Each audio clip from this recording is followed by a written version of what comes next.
This week you're going to be learning about and working with New Historicism. And New Historicism happens to be my favorite literary theory to work with when analyzing literature. So when I was in grad school, I actually wrote my graduate thesis based on a New Historicism reading of Chaucer. So I can talk about that a little bit as we go. So after working with Marxism and psychoanalytic criticism and those really, really complex theories, it kind of feels like New Historicism is kind of simple. It's not. We could go a lot deeper in the material that we cover, but very basically, New Historicism is just quite simple, really, because you're looking at history, you're looking at how literary and non-literary texts work together, you're looking at power. But I don't know, as I was writing this up, I just kind of felt like, wow, compared to the other theories, this just seems so, I guess, less complex, because it really isn't simple, and it's not easy, and it's not, you know, that kind of stuff in a bad way. It's just, I don't know, it just feels different from the other ones. So as with all the theories, I hope you enjoy working with it. Again, this is my favorite. This is what I do. Personally, when I look at literature, I tend to look at the history that's going on behind it because I believe that, just as the New Historicists believe that a text cannot be written in isolation from its context. So with that, oh, sorry. All right, so let's see here. What are the main tenets of New Historicism? It places a text within the context in which it was written. So when you are working with something from the Renaissance, or if you're working with early American lit, you are reading that literature based on that period of time. I think that literature can be extremely telling in terms of what's going on, what conflicts are happening. Marxism is similar to that. You are looking at the power struggles, or I guess one option is to look at the power struggles that are happening surrounding the context of a literary work. Also, New Historicism looks for patterns in history, things that are repeated over and over again. Also, New Historicists believe that interpretation is absolutely subjective, and it depends very much upon the reader. Reader response theory is very similar in that way.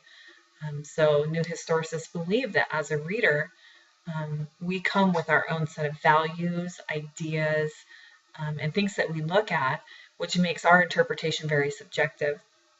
The opposite of that would be formalism, for example. They believe that a reading is very objective and that you simply need to look within the text to find the meaning that is there. So this is another theory that looks beyond the text and looks at what's going on around it, as opposed to form and language and meaning and diction, things like that. And so one of the absolute key facets of this theory is that it analyzes a literary text through the lens of a non-literary text. So you do a parallel reading of the two. So what I did in my graduate thesis, I studied Geoffrey Chaucer, who is, a medieval poet. He is the medieval poet, and in some ways, I think he is the poet of all time. So I read his Clerk's Tale, and then I compared that, or I guess I analyzed it through the lens of William of Occam's theory of terms. So William of Ockham they weren't at the exact same period of time in general. They were, I think their lives actually only overlapped by about 4 years. So Occam came first and Chaucer came later, but what that did, that sets up my argument, which was that through reading the Clerk's Tale, you could see William of Occam's theory on terms coming through that text, because Chaucer is extremely smart. He has a lot of philosophical elements in his other tales. So my argument was that I see, some philosophical meanings in Chaucer because his tale lined up so nicely with William of Occam's theory. So that is how you do a parallel reading. I took a non-literary text in the Middle Ages. This would be the late 1400s.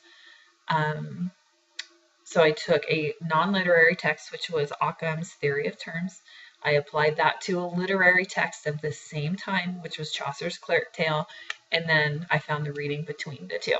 So I hope that clarifies that a little bit. Another interesting aspect of New Historicism, they do not put value on interpretations of the work that have gone before. If you go on and do graduate work, or perhaps in some other class you might run into this, but sometimes you'll be asked to do what's called a literature review. And within this lit review, you have to kind of summarize the conversation that's going on around a given text. So, for example, in my graduate thesis, I had to do this, and I had to demonstrate what other people were saying about the Clerk's Tale, what their arguments were, and then I had to place myself within that conversation about the tale. New Historicism technically does not care about previous analyses. So it just says, you as a person, do your own analysis, and that is what the work means to you. So it's kind of interesting that it just kind of writes off any other analysis. Also, it looks at historical moments, so not necessarily a big span of time, but a very quick glimpse into history. And by using a literary text and a non-literary text within that historical moment, it unites the two. Let's see here. Another idea that New Historicism holds is that history exists only in writing. And if you think about that, that's really true. I don't necessarily think that time travel is possible, because if it is, then people back then are living and breathing and moving, and we don't know that that's true. So the only way that we have to study history is to study those texts that come from that time period. And so through those texts, that is how history comes to life. And because, as the New Historicists believe, interpretation is very subjective and it's very personal to each individual. Therefore, our interpretations remake history in a variety of different ways. If there are, 23 of us in this class, we could have 23 different interpretations on one, historical aspect of a literary work, and we would make that history come to life in, that many different ways. And again, when you kind of think about that, it does make sense that we only learn history through the writings that have transcended time. Also, New Historicism celebrates personal freedom and deviance. That kind of comes into play with power and what is different and goes against the societal norms. And lastly, it investigates social structures and cultural norms. So you can see, kind of goes along with the historical patterns. You can find cultural and social patterns and structures within a literary work. All right, so there are a couple of big names in New Historicism. Stephen Greenblatt in the 1980s kind of became the founder of New Historicism. He did not create this theory necessarily, but he did name it. He put the name New Historicism to this theory of looking at literary and non-literary historical texts together. And kind of jokingly, he said, we were just playing around. And since then, it's become a very popular literary theory. So he's the quote-unquote founder of New Historicism simply because he put the actual name to the theory. He personally works a lot with Shakespeare and Renaissance literature. So if you're interested in any of that, he is an extremely intelligent man. He teaches at Harvard, I believe. But he has great ideas. And even though he applies his views of New Historicism to Shakespeare, it really does apply pretty much to anywhere. And the other big name is what is he? A cultural theorist. Oh, darn it, I'm forgetting what exactly he does.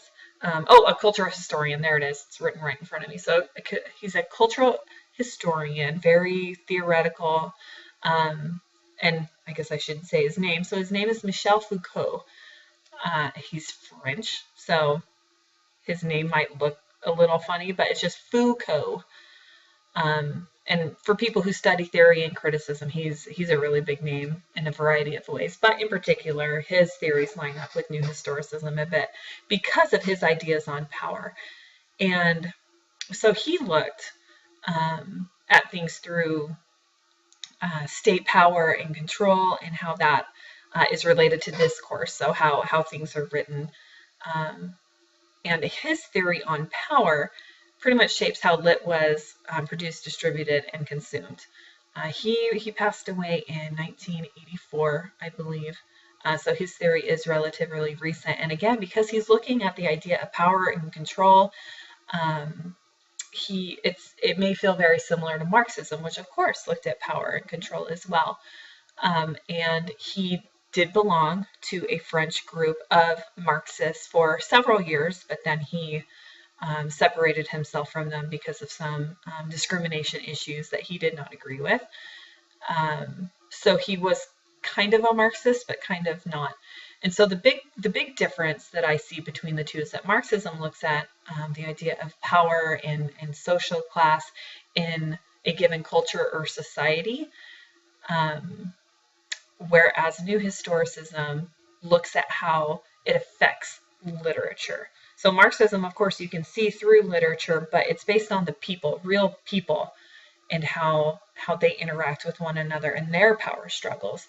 Whereas Foucault's ideas of state power and control are more related to literature as opposed to people. I don't know if that makes much sense.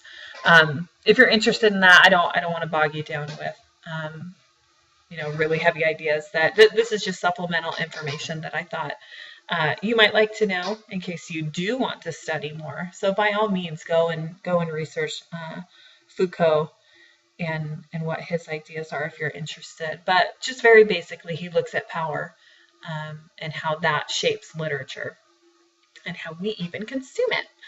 So these are the basics of New Historicism. Again, it's really just looking at nonfiction or non-literary text and a literary text from the same period, doing a parallel reading on how they relate to one another, making history come to life, and how each person's interpretation is subjective. So these are the basics. I hope you enjoy working with it. It's my favorite. I think we can learn so much about history through reading literature, and that's what I really enjoy doing. If I could get a degree in history quickly and cheaply, I would do it. And so hopefully I will someday. So if you have any questions, let me know, and enjoy.